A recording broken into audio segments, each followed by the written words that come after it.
Hello friends, আশা করি আপনারা সবাই ভালো আছেন। লেটস ফুড আপ উইথ মমতাতে আপনাদের জানাই স্বাগত। আজ তাল দিয়ে দারুণ মজার একটি রেসিপি আপনাদের সঙ্গে শেয়ার করব। তবে চলুন কিভাবে করলাম আপনাদের দেখাই। তালের এই সুন্দর রেসিপি করার জন্য আমি প্রথমে তালের মাড় নিয়ে নিয়েছি। দেখুন খুব সুন্দর করে বার করে নিয়েছি। চিনি নিয়েছি, এখানে নারকেল কুড়িয়ে নিয়েছি, আর অল্প পরিমাণ সুজি নিয়েছি। এটা কাঁচা সুজি নিয়েছি। আর আমি এখানে কিছুটা চালের গুঁড়োও নিয়েছি। দেখুন চালের গুঁড়োটা দেখুন নিয়েছি, যতটা প্রয়োজন লাগবে নেব, নাহলে রেখে দেবো। আর কিছুটা গরুর দুধ আমি উষ্ণ গরম করে রেখেছি। প্রথমে আমি একটা কড়া বসিয়ে ওর মধ্যে কিছুটা পরিমাণ দুধ দিয়ে দিচ্ছি। দুধটা দিয়ে দিলাম, দুধের ওপরে আমি অল্প পরিমাণ লবণ দিয়ে দিলাম। আর চিনিটা আমি 1.5 চামচ মতো দেব। আর মিষ্টি বেশি খেতে চাইলে আপনারা বেশি দিতে পারেন।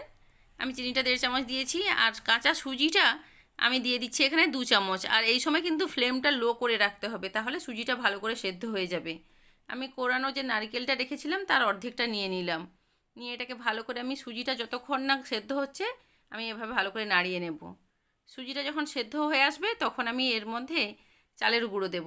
দেখুন সুজিটা হয়ে আসছে, কিন্তু সুজিটা এইভাবে নাড়াতে নাড়াতে হয়ে যাবে। আর ফ্লেমটা লো রাখতে হবে। এখন আমি 2 চামচ মতো চালের গুঁড়ো দেব। যদি প্রয়োজন হয়, যদি নরম থেকে যায়, তাহলে আপনারা চালের গুঁড়োটা আর একটু বেশি করে দিতে পারেন। কিন্তু আমার 2 চামচেই হয়ে যাবে। খুব সুন্দরভাবে এটা হয়ে গেল। এটা একটা মণ্ড মতো করে আমি এটাকে রেখে দেব। দেখুন খুব সুন্দরভাবে হয়ে গেছে, সেদ্ধ হয়ে গেছে। কত ভালোভাবে সেদ্ধ হয়ে গেছে। এটা আমি এখন তুলে ঠান্ডা করার জন্য রেখে দিচ্ছি। আরও আমি কিছুটা তালের মাড় দিয়ে এই চাল আর চালের গুঁড়ি আর সুজি দিয়ে আরও কিছুটা মণ্ড বানিয়ে নেব। দেখুন আমি তালের মাড়টা দিয়ে দিলাম, এর মধ্যে নারিকেল কোরানো যেটা ছিল সেটা দিয়ে দিলাম, আবার 1.5 চামচ চিনি যেটা সেটাতে দিয়েছিলাম সেইভাবে এটাতেও দিয়ে দিলাম। দিয়ে আমি এটাকে একটু নাড়িয়ে নেব। এটা হয়ে এসছে। এখন আমি এর মধ্যে সুজি দিয়ে দেব। কাঁচা সুজি আমি আবারই সেম পরিমাণ কাঁচা সুজি দেব, 2 চামচ। দিয়ে সুজিটা কিছুক্ষণ হয়ে আসলে এটা হয়ে যাবে। কিন্তু তালের মাড়টা আমি আরেকটু বেশি পরিমাণ দিয়ে দিলাম, কারণ তালের মাড়টা একটু বেশি দিলে ভালো লাগবে, টেস্টটা খুব ভালো আসবে, সেই জন্য একটু বেশি পরিমাণ দিলাম। অল্প পরিমাণ লবণ দিয়ে দিলাম। দিয়ে সুজিটা হওয়া পর্যন্ত আমি অপেক্ষা করব। সুজিটা এখন হয়ে এসছে। এখন এর মধ্যে আমি চালের গুঁড়োটা অ্যাড করব। দেখুন এখন আমি চালের গুঁড়োটা দিয়ে দিচ্ছি। আমি এখানেও 2 চামচ পরিমাণ চালের গুঁড়ো দিয়েছি। দিলে এটা হয়ে যাবে। কিছু সময় এটা একদম শক্ত করা যাবে না, একটু মিডিয়াম থাকলেই হবে, এটা বেশি টাইট করব না। দেখুন এটা হয়ে গেছে খুব সুন্দরভাবে। এটাকেও আমি নামিয়ে এটাকে ঠান্ডা করে নেব। তাহলে তো আপনারা অনেক কিছু খেয়েছেন, এইভাবে একবার করে খাবেন, দেখবেন ভালো লাগবে। আর বাচ্চারাও খুব পছন্দ করবে, কারণ এটা খুব কালারফুল। আমি কিছুটা হাত দিয়ে মুথে নিচ্ছি এগুলো, কারণ মুথে নিলে এটাকে আমি যেটা তৈরি করব বেলতে সুবিধে হবে। এটা মুথে আমি রেখে দিচ্ছি। তারপরে এখান থেকে আমি লেচি কেটে নেব। দেখুন প্রথমে আমি সাদা অংশটা থেকে লেচি কেটে নিচ্ছি। এটা একদম ছোট না, একদম বড় না, মিডিয়াম করে লেচি কেটে নিতে হবে। দেখুন আমি এক এক করে সবগুলো লেচি কেটে নিয়েছি। এখন এই হলুদটা থেকে আমি আবার লেচি কেটে নিচ্ছি। যত কালারফুল হবে তত দেখতে ভালো লাগবে, বাচ্চারাও খুব পছন্দ করবে। আর দারুণ টেস্ট হয় এটা। দেখুন হয়ে গেছে পুরোটা। এবার আমি বেলে নেব। আমি কিছুটা আটা নিয়ে নিয়েছি, নিয়ে এর মধ্যে আমি এই লেচিগুলো দিয়ে বেলে নিচ্ছি। একটা একটা করে বেলে নিচ্ছি। এগুলো খুব মোটা হবে না আর খুব পাতলাও হবে না, এইভাবে মিডিয়ামভাবে হবে। আমি এক এক করে সবগুলো লেচি বেলে নিয়ে তারপরে আপনাদের দেখাচ্ছি। সবগুলো লেচি বেলা হয়ে গেছে। আমি ওই দেখুন সাদা অংশটার মধ্যে এই হলুদ অংশটা দিয়ে কিছুটা জল লাগিয়ে দিচ্ছি সাইডে সাইডে, যাতে চিটটা ভালো করে লাগে। দিয়ে তারপরে কিভাবে ফোল্ড করছি দেখুন, এইভাবে কিন্তু এই প্রসেসে করবেন। এইভাবে কিন্তু ভেতরে একটা দিয়ে ওপর থেকে এই সাদা অংশটাকে ভালো করে চেপে চেপে দিয়ে এটাকে আরও একটা লেচির মতো করে নিতে হবে বড়। এইভাবে হাতের সাহায্যে চেপে চেপে দিলে খুব সুন্দরভাবে হয়ে যাবে। দেখুন কত সহজে কত সুন্দরভাবে হয়ে গেল। আমি একটা কাঁচি নিয়েছি, কাঁচির সাহায্যে এগুলোকে কত সুন্দরভাবে কেটে নিচ্ছি দেখুন। কারণ এটা তো আটা দিয়ে তৈরি, এটাকে আমি ভাপাবো, তাহলে খুব সুন্দরভাবে যাতে ভাপানো হয় আর দেখতেও ভালো লাগে, সেই জন্য কাঁচি দিয়ে আমি এইভাবে সাইডগুলোকে কেটে দিচ্ছি। আপনারা যে যেভাবে পারেন ডিজাইন করবেন, দেখবেন দেখতে ভালো লাগবে। দেখতে ভালো লাগলে খেতেও ভালো লাগবে, বাচ্চারা খুব পছন্দ করবে।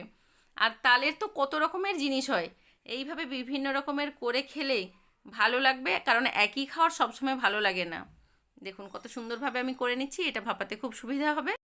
যারা আমার এই ভিডিওটি প্রথমবার দেখছেন তাদেরকে আমি অনুরোধ করব, অবশ্যই আপনারা চ্যানেলটি সাবস্ক্রাইব করে রাখবেন, তাহলে আমার নতুন নতুন রেসিপির আপডেট সবার আগে আপনারা পেয়ে যাবেন। আপনাদের উৎসাহ ও ভালোবাসা পেলে আমি আরও নতুন নতুন রেসিপি আপনাদের সহজভাবে করে দেখাবো। দেখুন একটা হয়ে গেছে, আমি আরও একটা করে দেখাচ্ছি। এটা আলাদা আমি শেপ দেব।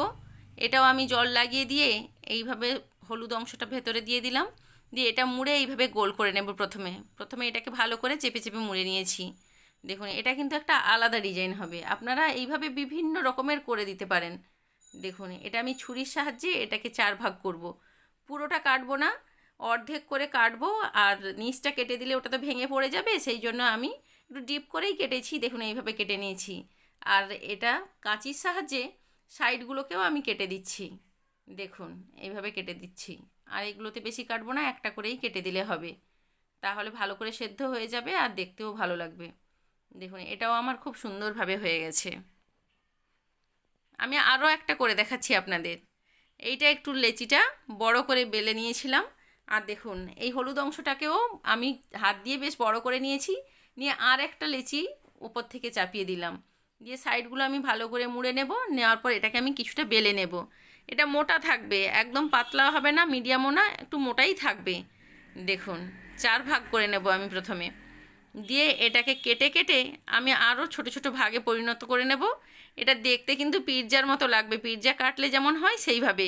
বাচ্চারা তো যে কোনো জিনিস এখন পিৎজা বললেই খেয়ে নেবে, যে এটা যে কী পিৎজা সেটা আর জানবে না। দেখুন কত সুন্দরভাবে আমি সাইডগুলো করে নিচ্ছি।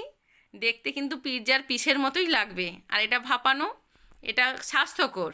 এখানে ময়দা দেওয়া হয়নি, চালের গুঁড়ো আছে, আর এখানে সুজি আছে, সেই জন্য এটা স্বাস্থ্যকর। বাচ্চাদেরকে আপনারা অবশ্যই দিতে পারেন, কোনো ক্ষতি হবে না। এই সবগুলো আমার রেডি হয়ে গেছে। এখন আমি এগুলো একটা প্লেটের মধ্যে করে তুলে নিচ্ছি। নিয়ে এগুলোকে যে আমি ভাপাবো তার জন্য জল বসিয়ে দিয়েছি, জলটাও গরম হয়ে গেছে। ভাপানোর যে জায়গাটা নিয়েছি সেখানে আমি কিছুটা তেল নিয়ে ঘষে নেব। তেলটা লাগিয়ে দিলে এটা নিচে লেগে যাবে না, খুব সুন্দরভাবে সেদ্ধ হয়ে গেলে উঠে যাবে। আমি এক এক করে সাজিয়ে, খুব ভালো করে সাজিয়ে দিচ্ছি, দিয়ে আমি জলের ওপরে বসিয়ে দেব। দেখুন খুব ভালো করে সাজানো হয়ে গেছে। এখন আমি জলের ওপরে বসিয়ে দিচ্ছি, দিয়ে এটাকে ঢাকা দিয়ে আমি জাস্ট 5 মিনিট ওয়েট করব। 5 মিনিট পরেই কিন্তু এগুলো খুব সুন্দর সেদ্ধ হয়ে যাবে। দেখুন 5 মিনিট হয়ে গেছে। এটা সেদ্ধ হয়েছে কিনা জানা যাবে ওপরের গাটা হাত দিয়ে দেখলে। যদি শুকনো শুকনো ভাব থাকে তাহলে সেদ্ধ হয়ে গেছে, আর যদি চিটচিটে ভাব থাকে তাহলে ভাবতে হবে যে ওটা বাকি আছে। এটা কিন্তু হয়ে গেছে। এটা আমি নামিয়ে রেখে দিয়েছিলাম, এটা ঠান্ডা হয়ে গেছে। দেখুন কত সুন্দরভাবে উঠে যাচ্ছে। এটা খুব সুন্দর নরম তুলতুলে হয়েছে।